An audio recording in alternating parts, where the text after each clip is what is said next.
የአእምሮ መቀንጨር ስታንቲንግ የኢትዮጵያ ድምፅ አልባው ስጋትና መፍትሄዎች። የአእምሮ መቀንጨር ሲባል ብዙ ጊዜ የሚታየን የሰውነት ቁመት ማጠር ብቻ ሊሆን ይችላል። ነገር ግን ዋናው አደጋው የማይታየውና የማይስተካከለው የአእምሮ እድገት መገታት ነው። አንድ ሕፃን በመጀመሪያዎቹ 1000 ቀናት ከተረገዘበት ቀን ጀምሮ እስከ 2 ዓመቱ በቂ የተመጣጠነ ምግብ ካላገኘ አእምሮ ሙሉ አቅሙን ማዳበር አይችልም።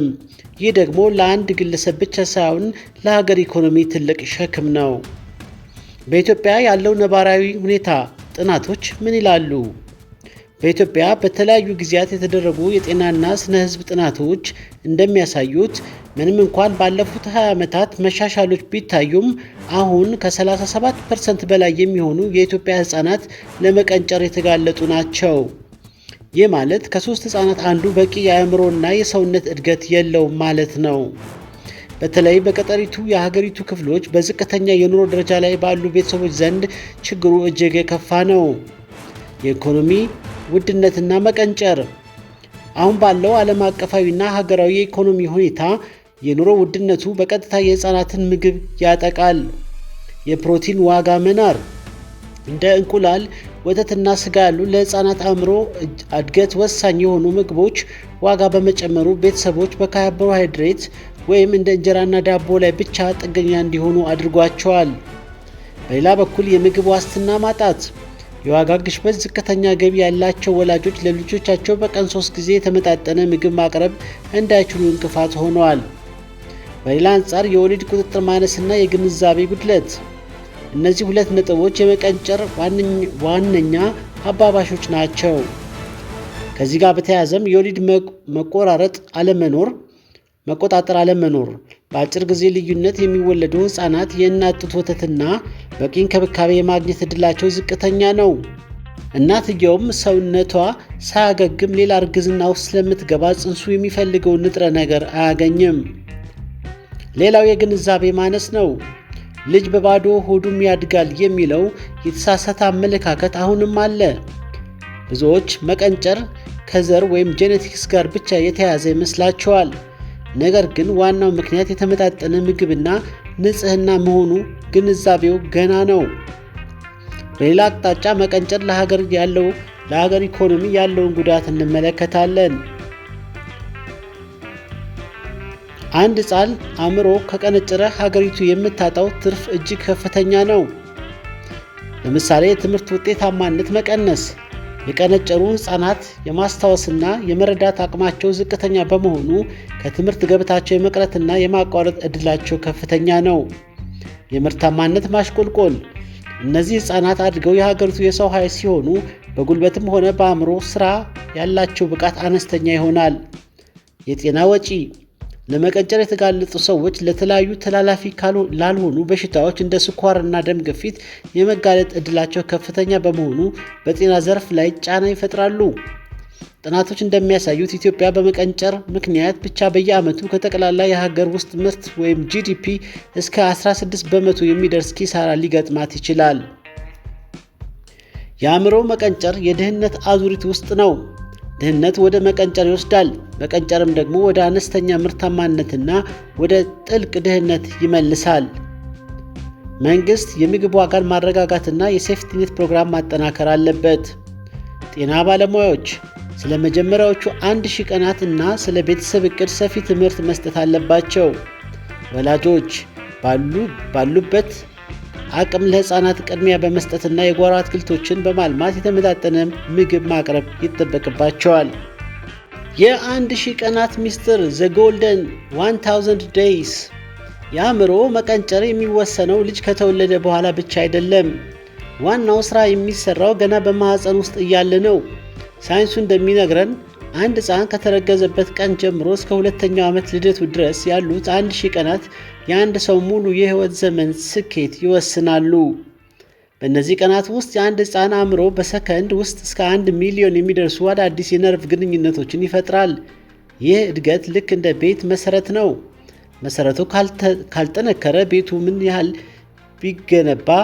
ቢጌጥ ሊደላደል አይችልም። በእነዚህ 1000 ቀናት ውስጥ የተመጣጠነ ምግብ፣ ፍቅር ካልተገኘ አእምሮ መቀንጨር ወይም ስታንቲንግ ውስጥ ይገባል። ከ2 ዓመት በኋላ የቱንም ያህል ውድ ምግብ ቢመገብ የጎደለውን የአእምሮ ብቃት መመለስ አይቻልም። ለዚህ ነው መቀንጨር የማይቀለበስ ወይም ኢሪቨርሲብል ጉዳት የሚባለው። ድብቅ ረሃብ ሂድን ሃንገር የጥራት እንጂ የብዛት ጥያቄ አይደለም። ብዙዎቻችን ረሃብ የሚመስልን ሆድ ሲጮህ ብቻ ነው። ነገር ግን በኢትዮጵያ ውስጥ ትልቁ ጠላታችን ድብቅ ረሃብ ነው። አሁን ባለው የኑሮ ውድነት ምክንያት ብዙ ቤተሰቦች በዳቦ በቆሎና በዱቄት ውጤቶች ላይ ብቻ ተመስርተዋል። ሆድ ሊሞላ ይችላል፣ ነገር ግን አእምሮ እየተራበ ነው። አንጎልን ለመገንባት እንደ አዮዲን፣ ብረት፣ ቫይታሚን ኤ እና ዚንክ ያሉ ጥቃቅን ንጥረ ነገሮች የግድ ያስፈልጋሉ። ለምሳሌ ብረት አይረን ከሌለ ኦክሲጅን ወደ አእምሮ አይደርስም። ሕፃኑ ትኩረት ማድረግ ያቅተዋል።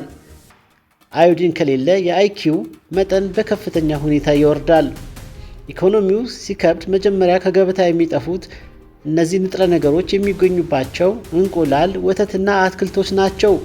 ይህ ደግሞ ለቀጣዩ ትውልድ ትልቅ የጤናና የብቃት ቀውስ ይዞ ይመጣል።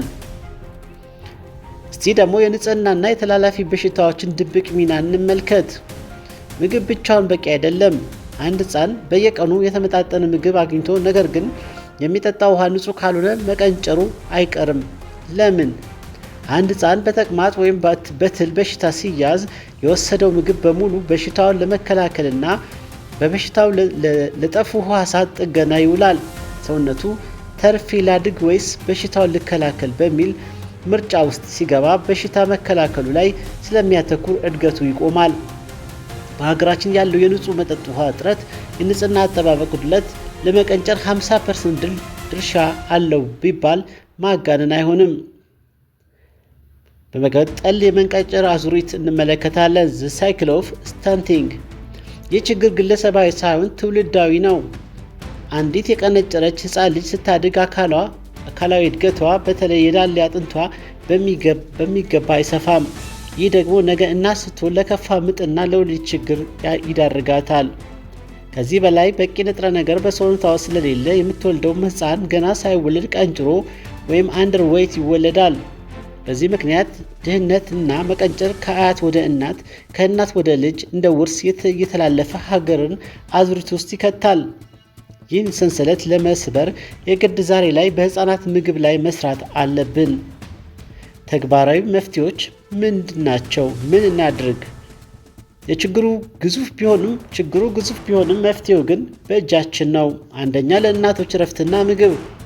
ነፍሰ ጡር እናቶችና የሚያጠቡ እናቶች የተለየ እንክብካቤ ሊደረግላቸው ይገባል። ሁለተኛ፣ የጓሮ አትክልት። የግድ ውድ ስጋና ወተት ባይኖሩም እንኳን በትንሽ ቦታ ላይ ቆስጣ፣ ካሮት፣ ዱባና መሰል አትክልቶችን በማምረት ድብቅ ረሃብን መከላከል ይቻላል። ሶስተኛ፣ የጡት ወተት። የመጀመሪያዎቹ 6 ወራት ከጡት ወተት ውጪ ምንም ነገር ውሃም ቢሆን አለመስጠት። ይህም ሕፃኑን ከተላላፊ በሽታዎች ይጠብቀዋል።